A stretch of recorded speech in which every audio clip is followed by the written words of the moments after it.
Rose, from what I understand, you've had relatively few fights in your UFC career, fall out, be changed, new opponent, all that, as is the case here with Tracy Cortez stepping in for Maycee Barber. How many times do you recall having one opponent set and then a new opponent stepped in for the same date for you? I had one other fight where a girl pulled out the day of, and then they wanted to set it for like a later date, and I was just like, I don't know, man. I kind of took a vacation after that, and that was just a different time in my life. But yeah, I'm trying to think. I don't think I ever had a opponent switch up, like step in on that same day. Yeah, Sure, so that's the sure. first of that kind. So this is it's a little bit of sort of uncharted territory for you, right? This was only a couple Yeah, weeks out from the fight. June 25th is when we heard about it. Not sure if that was the same day for you, but yeah. 19 days, that's not a whole lot of time here. When you get the call and you lose an opponent like that so soon before the fight, what goes through your head? Well, definitely the moment that I found out, I was instantly like disappointed. I was pretty devastated for like a day. Um and even like I guess some residual days after that, I was like kind of still thinking about it a little bit, but once I knew that there was like a new opponent possibly, um I like immediately was trying to get my mind to just like process that as quick as possible. Um I even like went to practice, and I had a bad day at practice like after I had found out, and it was like I probably should have just like stayed home, but it was also good to have that day because like you kind of need some days to not be the greatest to in order to like kind of work through some things. And um so yeah, I went through a whole processing period, and then once I like a few days passed, and then I was just kind of like, all right, it's Tracy, as soon as I knew it was like official too, I was actually pretty excited because it's not like it's a better matchup or a worse matchup. It's just different, and it's I think actually a little. I think it's a refreshing matchup. I think I like Tracy. I think she's um pretty good, like well-rounded and in a bunch of different, I think her skills that she brings to the table is going to be a good opponent for me. But yeah, I just believe in my skills, and I just believe I'm on that next level. Um so yeah, we'll see. Was hers the only name brought to you? Yes, that was like the first person that they looked for, and then we were able to. She didn't say like 100% yes immediately, but it was like she said yes. She had to get her team. She had to, what I mean, do all the things. So it was just so she didn't wait too long for that. Sure, of course, that's how the dance goes, right? It's always Yeah, that way. How yeah. familiar were you with Tracy before her name came about? Obviously, as a fighter, but like, have your paths crossed or anything like that? I'm not sure if we've actually personally met because sometimes I'd be forgetting, but I know I'm sure we've been in the same like areas of each other at some point. I know I think my teammate was scheduled to fight her at one point, and then they that ended up not happening. So I like I've heard of her and I've seen her fight, a little bit here and there. And so yeah, I was definitely, as soon as they said Tracy Cortez, I was like, okay, I know who she is. I needed to study her a little bit. But and I've become familiar more with her now. But yeah. Yeah, so when you get a new opponent like this, obviously you're preparing for one opponent. I don't know how much to what degree you're preparing specifically for Maycee Barber as opposed to just preparing for the fight. Like, is that kind of something that weighs into your fight prep here and adjusting? Yeah, they're I try to make sure that my style is no matter who I'm facing against, I'm always gonna try to punch them in the face, take their back, and choke them out.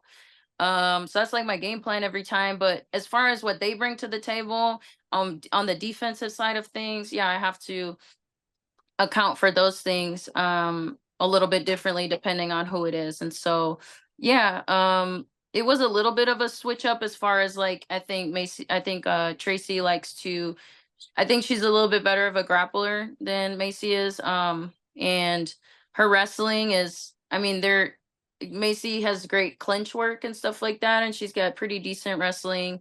Um, but it was more so like watching out for like elbows and damaging things, whereas Tracy is a little bit more um not as, I guess, dynamic in that sense, and not as chaotic, so she's a little bit more, and some people would describe it as technical, some people would describe it as like maybe predictable too. It just kind of depends on what you think, but very similar, I think, as far as like what each girl would try to do to me.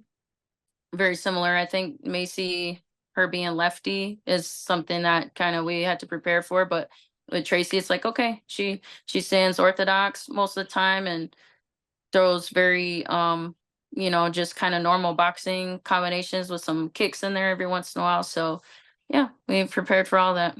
This was going to be a key fight in the flyweight division. You against Barber and that falling out Yeah. kind of changes things. Manon Fiorot, she kind of has strong position behind the winner of Alexa Grasso and Valentina Shevchenko. I think there was some speculation. Your fight, the original fight, could have potentially given either you a leapfrog over that. Was that something you kind of viewed as possible for the original fight? Yeah, originally that was like kind of the idea was Macy was what, number 4, I was number 6, so I was going for that spot. And on I fought her before, but it was a close fight, so it's just kind of like, I mean, in this game there's so many variables, it's like kind of like you never know what's gonna happen. So but yeah, that's what it was looking like. And obviously I still think that it could potentially be that. It's just, it really just kind of depends on, I guess, yeah, what happens.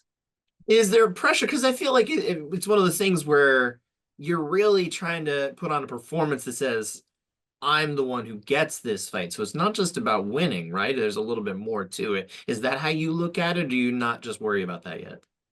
No, I always just worry about, well, number one, it's like no matter what fight it is, it's always protect myself at all times. Number one, there's no greater job than that. Number two, it's win, and then number three, it's okay, yeah, let's show out and let's put a spectacular performance on. But even then, I don't really think about those things. I let God let those things happen, and if it happens, it happens. And if it doesn't, it doesn't. I'm here, just to. I'm not here to for everybody else. I'm here like to, I mean, as much as that's part of what I do, it's I got to protect myself at all times, and then win the fight. And then yeah, if I can throw some confetti on it and put a cherry on top, and yeah, cool. We It's need the been cake first. It's Yeah. been a while. I like that. It's been a Yeah. while since you've, had someone that's in front of you who's kind of farther back in the rankings like this. You've been fighting the best of the best for a very long time, Rose. Uh, Yeah. and this one, she's 11. She's a number 11 in the flyweight rankings for the UFC. But it's still kind of back there. Do you look at this fight any differently? Is it a little disappointing that you're kind of fighting for your spot as opposed to fighting for someone else's spot? No, I mean, like, I think it's fun to think about sometimes, but like there's so many other things to think about. So I try not to like fill my head with all that stuff, but a fight's a fight, and it doesn't everybody's dangerous, and I believe it's the champ and everybody else. So you know what I mean? Like we're just all trying to get there. Sure, sure. Now you're a big Yeah. step up for her, though. Former champion, one of the most accomplished women in the sport. You were once in her position, though, as that up and comer looking to be a champion. Hmm. Especially, in your journey from The Ultimate Fighter, from you being on this show until you finally did face Joanna that first time. That was kind of like the come up for you. What do you remember Yeah. about your mentality during that phase of your career compared to now? Where you have new goals and new motivations. Yeah, I mean, I guess I just didn't really have much proof as far as like I believed in myself and I knew that I could do it. But definitely I was shaking in my boots. Like I was nervous. There was a lot of, a lot of anxiety, I guess, going into it. Whereas now it's not like I don't have any type of nerves or any type of like questions sometimes or things that I worry about, but I'm a lot more comfortable in my abilities and just having been there so many times. I still have to, do the work, and I still have to show up, and there's still no, like, I don't know the future. And like I said, I only can just basically submit to God's will, whatever He wants to happen. But as far as just like the job that I did is complete. You know what I mean? Other than obviously Saturday night, but all the work that I've put into the training camp, that's where I get my comfortability from. That's how I can relax. That's how I can enjoy myself, and just enjoy the moment and just kind of be present because I put in so much work and I'm very prepared. Everything is gonna be earned in this fight, And so yeah. So no matter what happens, it's basically I'm content. Sure, sure. And look, you're from Milwaukee, but you fought out of Colorado for a while. So, this is your first fight Yeah. fighting in Denver. What does the city, the state, this opportunity to fight there mean to you?